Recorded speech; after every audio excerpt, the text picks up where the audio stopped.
दिल्ली के एक छोटे से फ्लैट में नेहा और उसका 7 साल का बेटा आरव रहते थे। बाहर से उनकी जिंदगी बिल्कुल सामान्य लगती थी। माँ सुबह ऑफिस जाती, बेटा स्कूल। शाम को दोनों साथ बैठकर खाना खाते, टीवी देखते और हंसते। लेकिन उस हंसी के पीछे एक सन्नाटा छुपा था। एक ऐसा सन्नाटा जो बहुत जल्द उनकी जिंदगी से हर खुशी छीन लेने वाला था। उस दिन बारिश लगातार हो रही थी। नेहा ऑफिस से लौटते वक्त बाजार के रास्ते से गुजर रही थी। तभी उसकी नजर एक छोटी सी गिफ्ट शॉप पर पड़ी। नेहा बिना सोचे उस दुकान में चली गई। अंदर खिलौनों की कतार लगी थी। टेडी बियर, कारें, गुड़िया।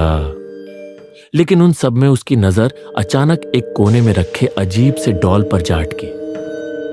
छोटा सा लेकिन नजर खींच लेने वाला। बड़े कान, गोल चमकती आंखें और होंठों पर चिपकी हुई मुस्कान। नेहा कुछ पल के लिए वहीं खड़ी रह गई। उसे लगा जैसे वो लबूबू डॉल उसे देख रहा हो, मानो उसकी मुस्कान उसके दिल में उतर रही हो। ये कितना अलग है ना, उसने खुद से कहा। वो समझ नहीं पाई कि आखिर क्यों उसे इस डॉल से अजीब सी खींच महसूस हो रही थी। दुकानदार बोला, मैडम, ये नया आया है। लोग कहते हैं ये बहुत लकी डॉल है। बच्चे इसे बहुत पसंद करते हैं। नेहा ने बिना ज्यादा सोचे वो डॉल उठा लिया।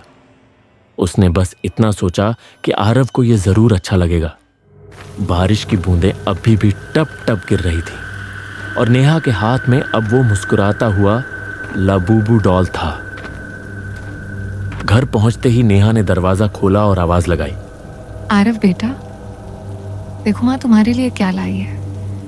आरव भागता हुआ बाहर आया।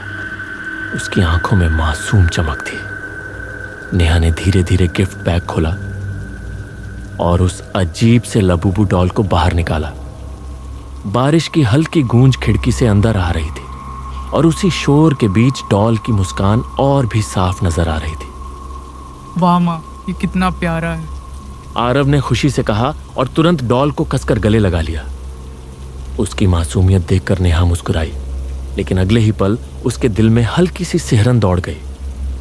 उसे लगा जैसे वो डॉल उसी को देख रहा हो। वो मुस्कान अब पहले जैसी प्यारी नहीं लगी। उसमें कुछ अजीब था, कुछ ऐसा जिसे शब्दों में कहना मुश्किल था। नेहा ने झटके से नजरें हटा ली और खुद को समझाया, शायद मेरा वहम है। लेकिन वो ये नहीं जानती थी कि डॉल की असली मुस्कान अभी बाकी थी। रात गहराती जा रही थी। बाहर हवा तेजी से बह रही थी। खिड़कियां बार बार खड़खड़ा रही थीं और कमरे की बत्तियां झिलमिला रही थी। नेहा को बार बार ऐसा लग रहा था जैसे घर में कोई सरसराहट है, जैसे कोई अनदेखी परछाई उसके चारों ओर घूम रही हो। उसका दिल बेकरार हो उठा। वो धीरे धीरे आरव के कमरे तक पहुंची और अंदर झांका। आरव फर्श पर बैठा था। उसके सामने वही नया लबूबू डॉल रखा था और वो उससे धीरे धीरे बातें कर रहा था। तुम मेरे सबसे अच्छे दोस्त हो ना, तुम मुझे कभी छोड़ोगे नहीं ना। नेहा हल्की सी मुस्कुराई। उसे लगा उसका बेटा बस कल्पना में खेल रहा है। बेटा, ये तो बस खिलौना है। लेकिन तभी आरव ने अचानक ऊपर देखा। उसकी आंखों में अजीब सी चमक थी, ऐसी चमक जो किसी बच्चे की मासूमियत से अलग और बेचैन करने वाली थी। नहीं माँ, ये मुझे सुन रहा है। ये मुझे अभी मुस्कुराकर देख रहा है। नेहा का दिल जैसे थम सा गया। उसने घबराकर तुरंत कमरे का बल्ब जला दिया। रोशनी में सब कुछ सामान्य लग रहा था। डॉल बिल्कुल उसी जगह पर था, हिला तक नहीं था। लेकिन उसकी मुस्कान वही टेढ़ी चिपकी हुई मुस्कान थी और आंखें अब भी ऐसी चमक रही थी मानो उनमें सांसें हों। नेहा ने पलकें झपकाईं, गला सूख गया। उसने खुद को दिलासा दिया, नहीं, ये तो बस मेरा वहम है। लेकिन सच ये था, उसके भीतर डर की एक सच्ची चिंगारी जल चुकी थी। दिन बीतने लगे। अब आरव न दोस्तों से मिलता था, न स्कूल जाता था। बस डॉल से बातें करता, रात रात भर जागता।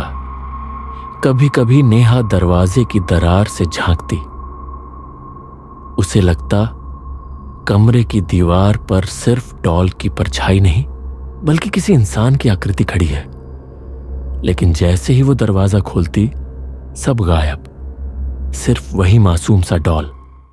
एक रात नेहा ने हिम्मत करके आरव को समझाना चाहा। आरव, ये सब क्या है? ये तो बस एक खिलौना है। तुम इतने दिनों से स्कूल क्यों नहीं जा रहे? आरव ने तुरंत डॉल को कसकर पकड़ लिया। उसकी मासूमियत वाली शक्ल अब बिल्कुल सख्त हो चुकी थी। तुम समझती क्यों नहीं माँ?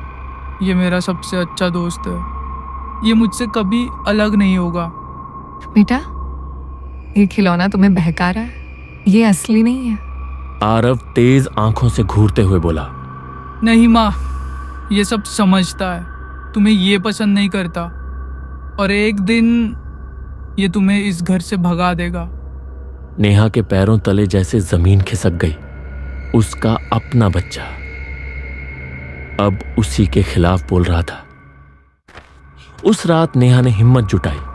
उसने डॉल उठाया और अलमारी में बंद कर दिया, ताला लगाया और लंबी सांस छोड़ते हुए खुद से कहा, अब सब खत्म। वो उम्मीद कर रही थी कि सुबह सब सामान्य होगा, लेकिन सुबह जब उसने आरव के कमरे का दरवाजा खोला, उसकी रगों में खून जैसे जम गया।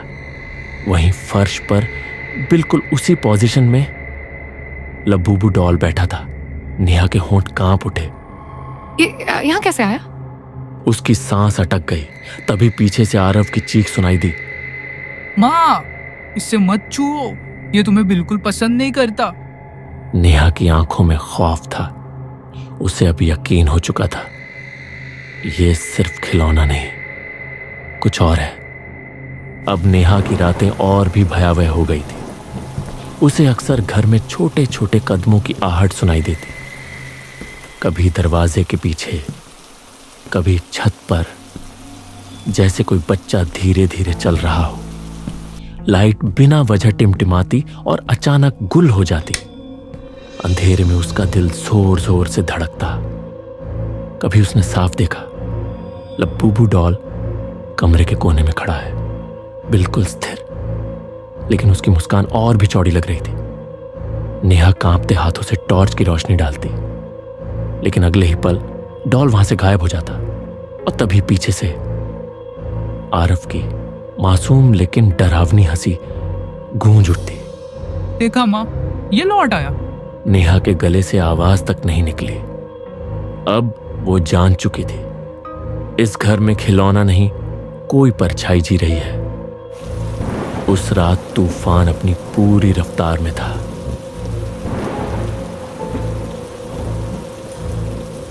खिड़कियां जोर जोर से हिल रही थी।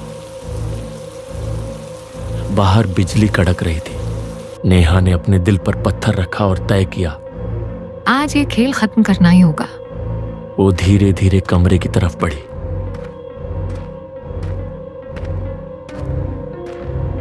दरवाजा खोला तो उसकी रूह कांप गई। आरव बिस्तर पर बैठा था, उसकी गोद में वही लबूबू डॉल। आरव की आंखें सुर्ख थीं, जैसे कई रातों से सोया ही ना हो। उसकी होंठों पर अजीब सी मुस्कान थी। आरव, इसे मुझे दो अभी। नेहा चिल्लाई, लेकिन बेटे की आवाज गूंज उठी। नहीं माँ, ये मेरा दोस्त है, तुम इसे छू भी नहीं सकती। नेहा का पूरा जिस्म डर और दर्द से कांप रहा था, पर उसने हिम्मत की, दौड़कर डॉल को झपट लिया। उसी पल आरव जमीन पर गिर पड़ा। उसका शरीर तड़पने लगा, सांसें जैसे टूट रही। माँ, मत करो, ये मुझसे अलग नहीं होगा। वो चीखा, नेहा के गालों पर आंसू लुढ़क पड़े, पर उसने अपने कांपते हाथों से डॉल को उठाया और सीधा जलती आग में झोंक दिया। नेहा रोते हुए बेटे को अपनी गोद में भरकर बोली, सब ठीक हो जाएगा बेटा, सब ठीक हो जाएगा। डॉल जल रहा था, लेकिन उस वक्त कुछ ऐसा हुआ जिसे देख नेहा का दिल कांप उठा। आरव तड़प रहा था जैसे उसकी हर सांस उसी खिलौने में कैद हो। माँ मत जलाओ इसे। नेहा की आंखों से आंसू बह निकले, पर अब पीछे हटने का कोई रास्ता नहीं था। वो जानती थी इस बुराई को खत्म करना ही पड़ेगा, और आखिरकार डॉल जलकर राख बन गया। घर में ऐसा सन्नाटा छा गया जैसे वक्त थम गया हो। नेहा ने कांपते हाथों से अपने बेटे को गोद में लिया और रोते हुए कहा, बेटा उठो, सब खत्म हो गया अब। आरव ने धीरे से अपनी आंखें खोली। होठों पर हल्की सी मुस्कान थी। माँ तुम जीत गई, लेकिन अब मैं तुम्हारे साथ नहीं रहूंगा। और ये कहकर आरव की सांसें थम गईं। नेहा की चीख ने पूरे घर की दीवारें हिला दी, लेकिन अब बहुत देर हो चुकी थी। नेहा को लगा उसने खेल खत्म कर दिया, लेकिन असली खेल तो अब शुरू हुआ था। फर्श पर पड़े राख के ढेर में हल्की सी हलचल हुई। लबूबू डॉल का आधा जला चेहरा बाहर आया। उसकी एक आंख चमक उठी और उसकी मुस्कान पहले से भी ज्यादा डरावनी थी। अगर कभी आपको भी कोई अजीब सा खिलौना मुस्कुराता दिखे तो सावधान रहिएगा, क्योंकि शायद वो आपका पहला दोस्त नहीं, बल्कि आपका आखिरी दोस्त साबित हो।